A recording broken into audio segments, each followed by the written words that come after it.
بسم اللہ الرحمن الرحیم صلی اللہ علی محمد۔ تمام دیکھنے اور سننے والوں کو ناہید احمد جیلانی کا سلام۔ ناظرین، آپ کو جیلانی جی یوٹیوب چینل اور فیس بک پیج پر خوش آمدید۔ اللہ عز و جل سے دعا ہے اللہ عز و جل آپ کو جہاں بھی رکھے اپنے اہل خانہ سمیت باخریت رکھے، خوش بھی رکھے اور محفوظ بھی۔ ناظرین کرام، اپنی گفتگو کا آغاز کرنے سے پہلے تمام خواتین و حضرات سے یہ گزارش ہے جو ہمارے چینل پہ ابھی نئے ہیں وہ جیلانی جی چینل سبسکرائب فرما لیں تاکہ روزانہ آپ تک ہماری نئی ویڈیوز آسانی کے ساتھ پہنچ سکیں۔ بلا تاخیر اپنی گفتگو کا آغاز کرتا ہوں۔ انتظار ختم، جج صاحب نے فیصلے میں کیا لکھ دیا، اور عمران خان کے ساتھ ایک کے بعد ایک بلنڈر، اور نواز شریف صاحب کے منہ سے سچ نکل آیا۔ ان تمام ایشوز پہ میں نے بات کرنی ہے۔ ناظرین اکرام، سب سے پہلے بات کر لیتے ہیں میاں محمد نواز شریف صاحب نے آج ضلع گوجرانوالہ میں جلسہ عام سے خطاب کرتے ہوئے یہ کہا کہ ہمارے دور میں مہنگائی بہت کم تھی، 10 روپے کی سبزی مل جاتی تھی اور پٹرول بھی بہت زیادہ سستا تھا۔ تو دوبارہ ہم پہ یہ مسلط کیا گیا، یعنی خان صاحب کے متعلق انہوں نے کہا، تو پھر ملک میں افراتفری پھیل گئی۔ یہ جو کہتے ہیں کہ یوتھ ہمارے ساتھ ہے، دوبارہ آج انہوں نے کہا کہ یوتھ تو ساری ہمارے ساتھ ہے۔ مزید انہوں نے کہا کہ میں میاں شہباز شریف صاحب کو یہ حکم دیتا ہوں کہ یہ یوتھ جو ہے ہمارے ساتھ ہمارے سامنے کھڑی ہے، اس کو بے روزگار نہیں رہنے دینا۔ اچھا، پہلی تو بات ہے جہاں پہ بھی میاں صاحب تقریر کرتے ہیں وہ اپنے آئندہ والا جو لاہے عمل ہے اگر انہیں حکومت دے دی جاتی ہے تو اس میں وہ کیا کریں گے، اس کے متعلق کبھی انہوں نے نہیں بتایا کہ میں وزیر اعظم بن کر یہ کروں گا، میں فلاں کام کروں گا، بلکہ یہ پرانا ماضی والا رونا وہ روتے ہوئے نظر آتے ہیں کہ میری حکومت چلتی حکومت کو گرا دیا گیا۔ اتنا تو کہتے ہیں، آگے جو وہ کہتے تھے وہ بھی کہنا چھوڑ گئے ہیں کہ میری حکومت کے گرایا کس نے تھا، یہ بتانا اب میاں نواز شریف صاحب چھوڑ گئے ہیں کہ میری حکومت چلتی گرائی کس نے تھی۔ اب دوبارہ انہوں نے کہا جو اب آئندہ چیف جسٹس بننے والا تھا وہ بھی گھر کو چلا گیا، جنہوں نے میرے ساتھ ظلم و زیادتی کی وہ ایک کے بعد دوسرا اپنے اپنے گھروں کو جاتے ہوئے نظر آ رہے ہیں۔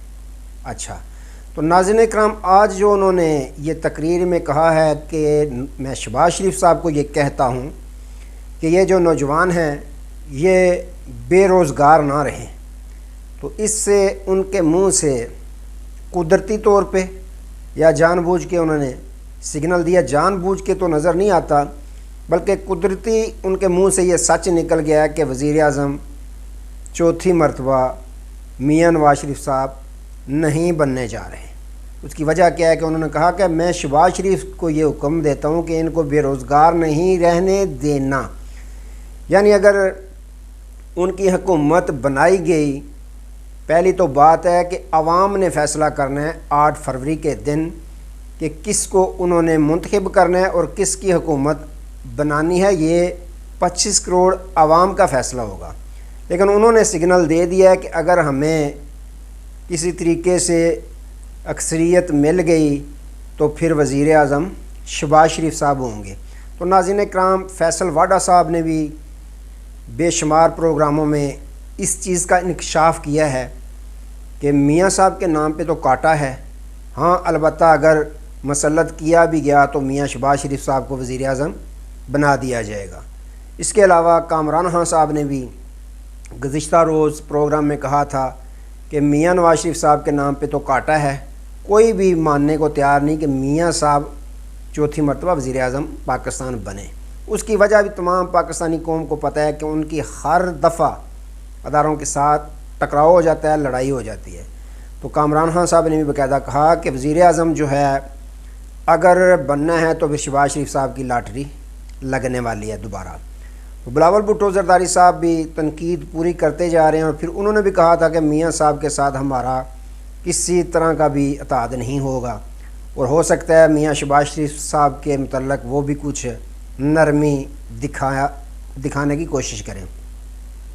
تو ناظرین اکرام، ایک طرف یہ چاہ رہا ہے، دوسری طرف سابق وزیر اعظم عمران خان صاحب پہ آئے دن 14 گھنٹے ان کے خلاف جو کیس بنائے گئے ہیں جھوٹے من گھڑت، 14 گھنٹے سماعت ہو رہی ہے، اور لگ یوں رہا ہے کہ خان صاحب کے ساتھ جو ان کے فیصلے سننے والے جج صاحبان ہیں وہ بھی اپنے آپ کو قید ہی سمجھتے ہیں۔ جیسے ہی فیصلہ سناتے ہیں وہ یہ سمجھتے ہیں کہ ہم تو آزاد ہو گئے، یعنی اپنی جان چھڑاتے ہوئے نظر آتے ہیں۔ 14 گھنٹے سماعت ہوئی کس کیس میں؟ جو عدت میں نکاح والا کیس تھا۔ پہلی تو بات یہ ہے کہ یہ جتنے بھی مسلم ممالک ہیں، تمام مسلم ممالک میں یہ پہلا کیس ہے جو عدت کے متعلق بنایا گیا ہے۔ اس سے پہلے نظیر نہیں ملتی کہ کسی ملک میں اس طرح کا کیس بنایا گیا ہو کسی سیاسی لیڈر پہ۔ اچھا، جب وہ جو مفتی صاحب ہیں جنہوں نے نکاح خان صاحب کا پڑھایا تھا، انہوں نے جو ریٹن لکھ کے دیا ہوا تھا پہلے بیان، اپنا بیان حلفی، اس میں انہوں نے یہ لکھا تھا کہ عمران خان صاحب کا پہلا نکاح میں نے پڑھایا جو عدت کے اندر تھا، بعد میں پتہ چلا کہ عدت میں نکاح پڑھا دیا ہے، تو انہوں نے مجھ سے دوبارہ رابطہ کیا، یعنی مجھ سے دوبارہ رابطہ کیا گیا تھا۔ یہ انہوں نے نہیں لکھ کے دیا تھا کہ میں نے دوبارہ نکاح پڑھایا تھا۔ آج پھر جب سماعت ہوئی تو انہوں نے کہا جی دوبارہ نکاح میں نے پڑھایا تھا۔ پھر ان کو ایک ویڈیو جو سلمان اکرم راجہ صاحب ہیں انہوں نے کہا کہ ہم نے ویڈیو چلانی ہے کچھ عدالت میں، تو جج صاحب نے کہا کہ عملے کو کہ ہاں بھائی ویڈیو چلانی ہے تو کیا اس کے متعلق تیاری ہے؟ تو انہوں نے کہا ہمارے تو کمپیوٹر کے ڈبے خراب ہیں۔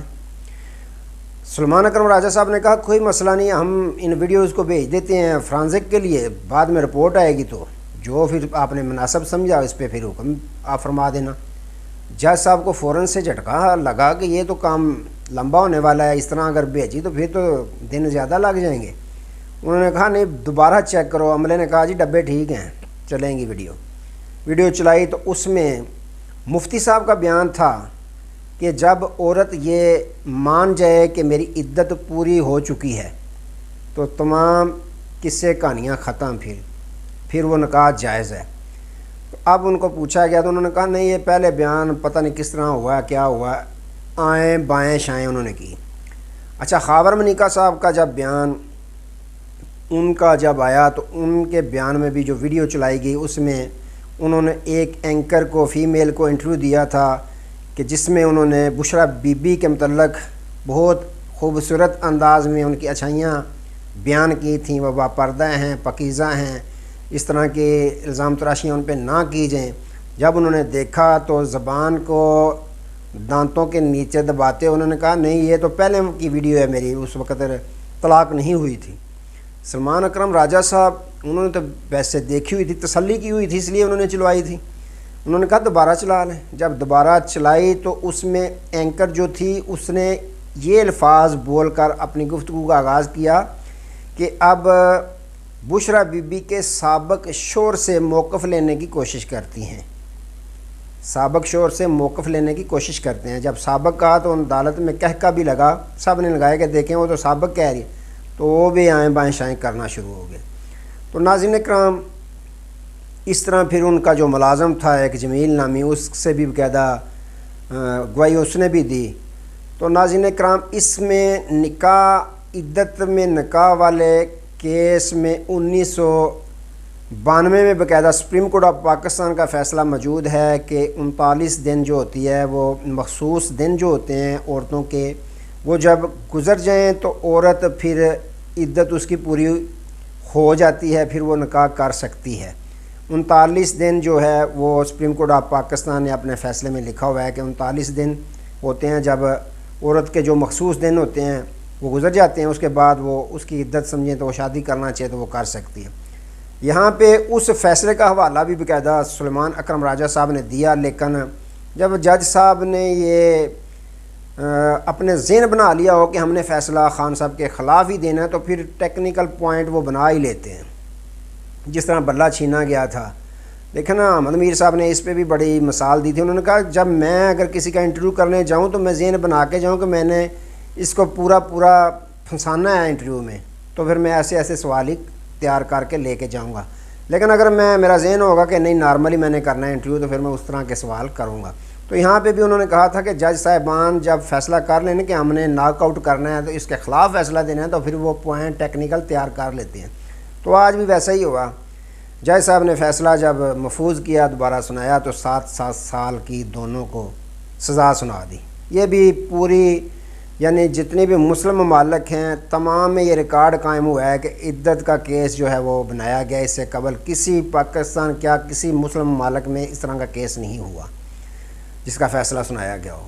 تو ناظرین اکرام یوں خان صاحب کے خلاف آج ہیٹرک ہو گیا سزاؤں کی. ابھی 8 کو الیکشن ہے. الیکشن سے پہلے دیکھیں خان صاحب پہ ہو سکتا ہے 9 مئی کے کیس میں بھی ان کو سزا سنا دی جائے. یعنی الیکشن تک اس طرح کے اور بھی مزید فیصلے سنائے جائیں گے. اللہ کرے ایسے غریبوں کے جو کیس چل رہے ہیں ان کے کیسوں میں بھی 14 گھنٹے جو عدلیہ وہ کام کرنا شروع کر جائے. دعا ہی کر سکتے ہیں ہم جان کی پناہ چاہتے ہوئے کہ اللہ کرے ہماری عدلیہ اس طرح فیصلے کرنا شروع ہو جائے کہ غریبوں کے جو کیس لگے ہوئے ہیں ان پہ بھی کوئی اس طرح کے 14 گھنٹے 14 نہیں 12 گھنٹے ہی کر لیں. چلو غریبوں کا بھی اس میں کوئی فائدہ ہو جائے لیکن چانس نظر نہیں آتے. تو ناظرین اکرام خان صاحب پہ آج سزا کی ایک ہیٹرک ہو گیا باقاعدہ. تو اس کے باوجود خان صاحب ڈٹے ہوئے ہیں. انہوں نے کہا کہ صحافیوں سے گفتگو کرتے ہوئے کہ نہ میں ڈرا ہوں نہ میں ڈروں گا نہ میں ڈیل نہ کی ہے نہ ہی میں ڈیل کروں گا. مرتا ہوں مر جوں سزائے موت دے دیں لیکن میں ڈیل نہیں کروں گا. تو ناظرین اکرام یہ معاملہ چل رہے ہیں. آج تک کے لیے دوبارہ نئے موضوع کے ساتھ آپ کی خدمت میں حاضر ہوں گے. تب تک کے لیے اجازت دیجیے. اپنا بہت سارا خیال رکھیے گا اور اپنے اس چینل کا بھی. اللہ حافظ.